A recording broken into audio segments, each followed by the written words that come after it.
Ladies and gentlemen, weebs and waifus, welcome to Kill World here on YouTube.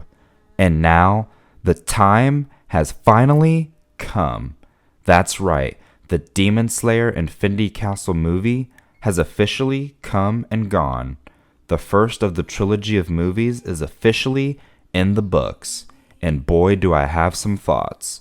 But before we get into that, please make sure to like the video and subscribe to the channel. Matter of fact, don't just like the video. I need you to take out your katana and hashira slash that like button. It's absolutely free to do, and it really helps the channel grow.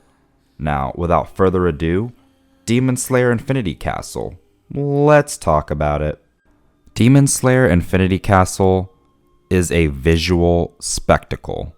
The animation, unreal. The sound design, bone rattling, and the sheer scale of the Infinity Castle, my lord, UFO Table really flexed their budget here. But was this a perfect movie? Well, rarely anything is perfect. But let's break it all down. Now, before I jump into the good news of this movie, I just want to preface with this. I will try to be as spoiler-free as possible when giving my review of this movie, because I know there's probably still a few people out there hiding under rocks who haven't seen the movie yet, so I'm going to try my best to be as spoiler-free as possible so it doesn't ruin your viewing experience. Now, this movie absolutely nails what Demon Slayer does best. Larger-than-life battles, right? Jaw-dropping choreography and emotional stakes that keep you locked in. The way the castle itself shifts and folds while hashira and demons clash feels like a fever dream brought to life.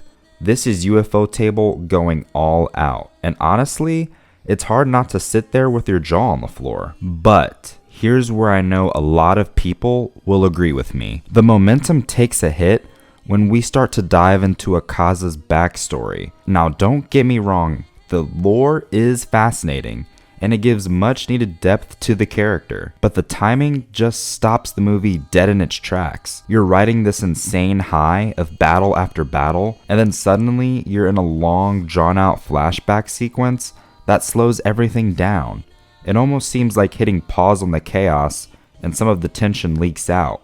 Now, I will say this, I am glad that we did get the Akaza backstory finally in the movie, because if we go back to Mugen Train and what he did to Rengoku, I gotta be honest, I was not fucking with Akaza at all. I was a big Rengoku guy, but now that his backstory has been fleshed out and we kind of know why he did what he did, it starts to make a little more sense and you can be a little more forgiving. But yeah, just thought the placement of the flashback here a little interesting. Now, was it bad storytelling? No, not at all.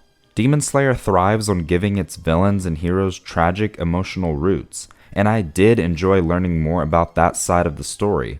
It's just the execution, where it was placed in the movie, that made it feel like the brakes were slammed a little too hard.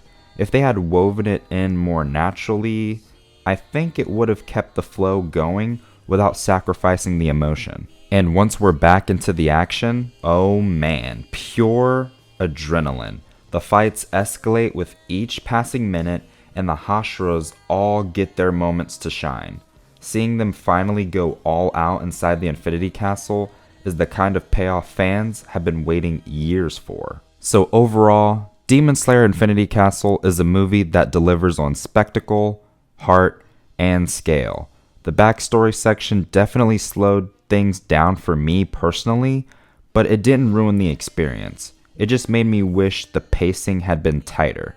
If you love Demon Slayer, this is still an absolute must-watch. It's everything the series has been building towards, and even with its flaws, I walked out of the movie theater hyped for what comes next. But hey, that's just one man's take. What about you guys? Did you love the backstory section? Or did it pull you out of the action like it did for me? Drop your thoughts in the comments. I love hearing from you. And smash that like button if you enjoyed this breakdown. And please, do not forget to subscribe for more anime content. Thanks for watching, and in the meantime and in between time, sayonara.